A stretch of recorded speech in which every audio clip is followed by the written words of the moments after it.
El día, el huracán Milton, que ha tocado tierra a 2:30 de la madrugada en la costa oeste de Florida y ahora pues ya sigue su camino, ya perdiendo fuerza, pero obligando a hacer pues balance de daños y obligando también a dolerse por las personas que han fallecido. Están las autoridades todavía pues viendo a ver qué es lo que ha dejado, además de las lluvias que siguen, además de las inundaciones que se han producido. Gobierno tabloide, el gabinete de Pedro Sánchez no rectifica ninguna de las falsedades con que su portavoz sembró la rueda de prensa del martes. El presidente ayer rehuyó defender su reforma sobre el cómputo de penas y usó medias verdades para alegar esto de que no hay rebaja de las condenas a los etarras, ya, pero sí hay reducción de los años de prisión que les quedan por cumplir en España, ¿no? Y Koldo, el hombre de Ábalos que tenía una relación privilegiada con altos cargos del Ministerio del Interior. El caso Koldo, que cada vez más es el caso Aldama, porque resulta que el colega de Koldo era el que se ocupaba y más preocupado estaba por la protección de las comunicaciones entre ellos, entre los integrantes de esto que se llama la trama. Además, Víctor de Aldama aparecía como informante de la policía y como colaborador de la Guardia Civil a través de su colega, el comandante Rubén Villalba. Bueno, pues lo primero es Milton, después de esta madrugada, todavía no ha terminado, pero ya, claro, va perdiendo fuerza, ya ha pasado por las localidades más densamente pobladas, muchas de ellas evacuadas, y en este momento pues en lo que están las autoridades ya es en ver qué daños ha causado el huracán. Vamos a Estados Unidos, se informa nuestro corresponsal Agustín Alcalá. Buenos días, Agustín. Hola, Carlos, buenos días. Situación a esta hora de la mañana, ¿qué nos cuentas? Sigue lloviendo y mucho en los alrededores de Sarasota y de una línea de islas, las Islas Barreras, que están unidas a la península por varios puentes y por una de ellas, Cayo Siesta, de maravillosas playas de arenas blancas y de hoteles muy cerca de la costa, ha entrado el Milton a las 8:30 de la noche hora local, las 2:30 de la madrugada hora española. Sarasota ha sido la ciudad que ha sufrido la mayor fuerza de los vientos de hasta 200 kilómetros por hora y la lluvia incesante desde hace más de 5 horas. Tampa se ha librado del impacto directo del Milton, pero no de las inundaciones que están siendo muy extensas y también de los vientos que han destruido el techo del Tropicana Field, el campo de béisbol de los Rays, que ha quedado parcialmente destruido. A lo largo de toda la costa oeste de la Florida, la que se baña en las aguas del Golfo de México, a lo largo de casi 400 kilómetros se han sentido los vientos del Milton, que viaja en estos momentos hacia el interior rumbo a Orlando y el Atlántico, con vientos que superan los 95 kilómetros por hora. Claro que ya ha pasado. Bueno, cuando termine de pasar Milton es cuando ya se activan los servicios de rescate, también los servicios de emergencia, y es cuando se podrá conocer exactamente, Agustín, pues hasta dónde llega el daño causado en vidas, en daños materiales, sobre todo, el daño causado por este huracán, ¿verdad?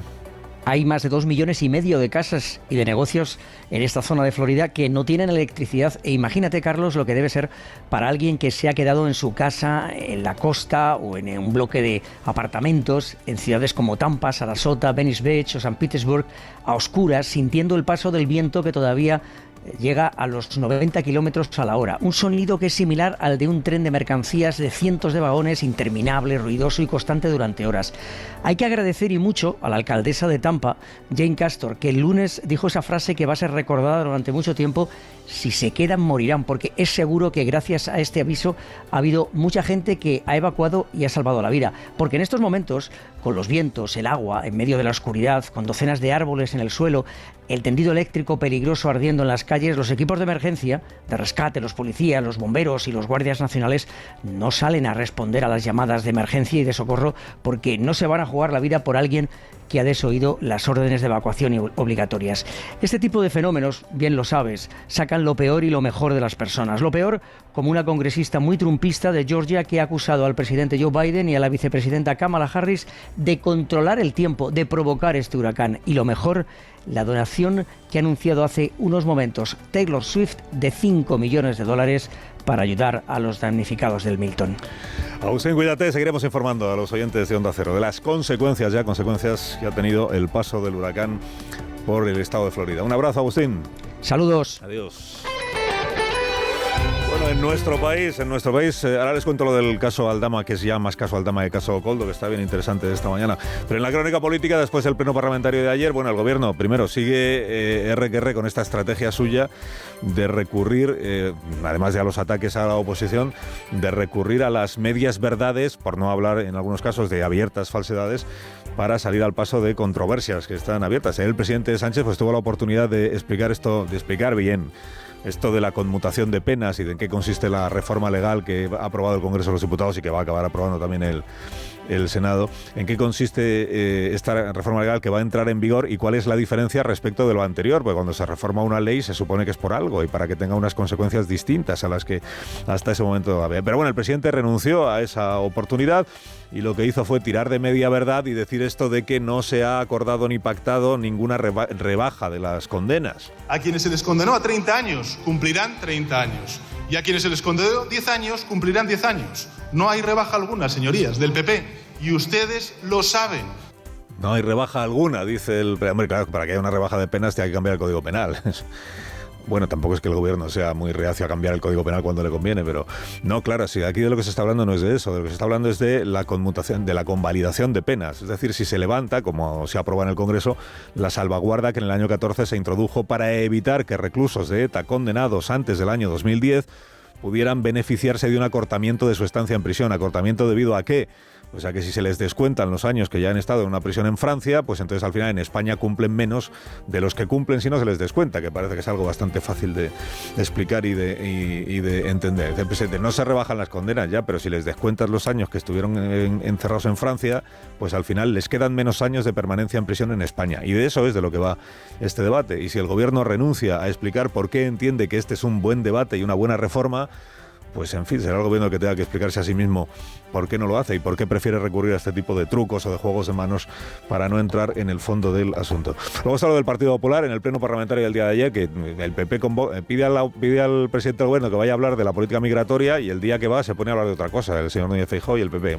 El PP está en lo que está en resolver su propia conmoción interna por la negligencia parlamentaria en la que incurrió y por eso pues recurre a la sobreactuación. Ayer fue muy sobreactuada la intervención del señor Núñez Feijóo, apelando a la dignidad de los asesinados por ETA y todo aquello, a la sobreactuación, a los golpes de efecto.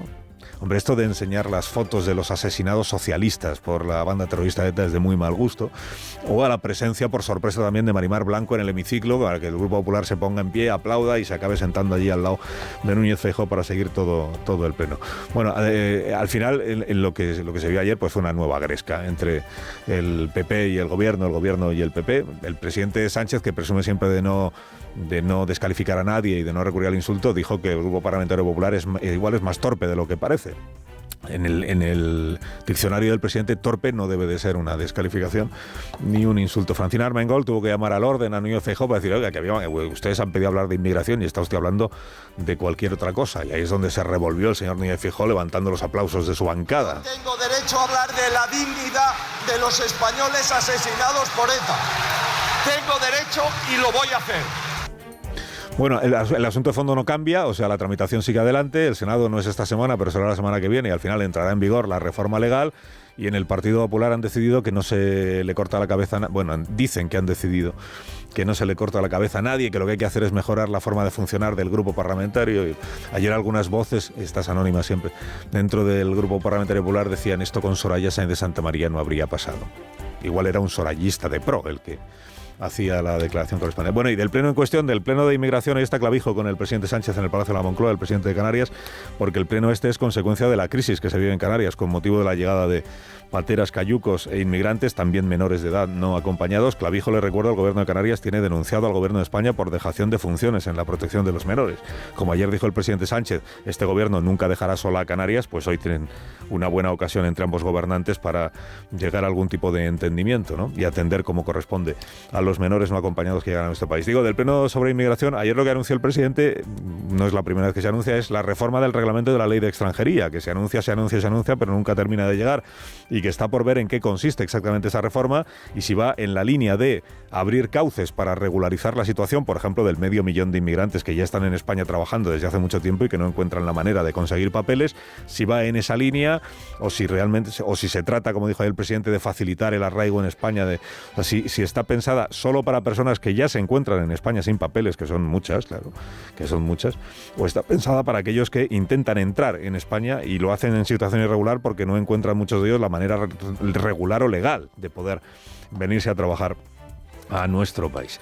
El presidente habló de esto, hizo un discurso muy en positivo de lo que significa la inmigración, de las ventajas que tiene para un país y sobre todo de los valores que supone el atender adecuadamente a quienes vienen a España a trabajar, combatiendo, dijo el presidente, los bulos y las intoxicaciones de la derecha y la ultraderecha. Digamos que la explicación que encuentra Sánchez para que la inmigración sea un problema cada vez mayor o sea percibido como un problema por una buena parte de los españoles, la última encuesta del CIS, por ejemplo, que estaba hecha de aquella manera, pero bueno, que reflejaba eso, la explicación que le encuentra Sánchez a todo eso es siempre que hay una parte de la sociedad que es víctima de los bulos y de las intoxicaciones y de las manipulaciones de la derecha y de la ultraderecha, y de la derecha mediática y todo aquello, los bulos y las intoxicaciones.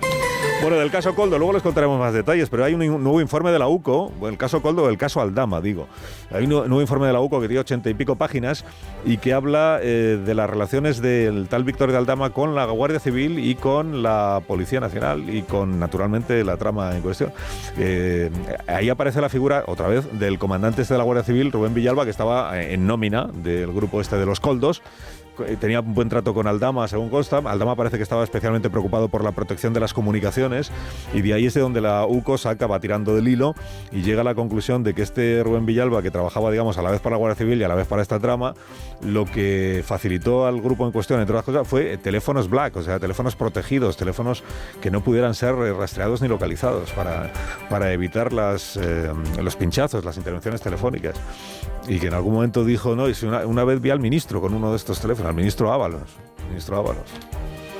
que vamos a ver si acaba siendo investigado también en este asunto, porque de momento el juez que lleva la causa en la Audiencia Nacional a Ábalos no le tiene investigado, pero porque el día que quiera investigar a Ábalos ya tendrá que soltar el caso y elevarlo al Tribunal Supremo. Alsina en Onda Cero.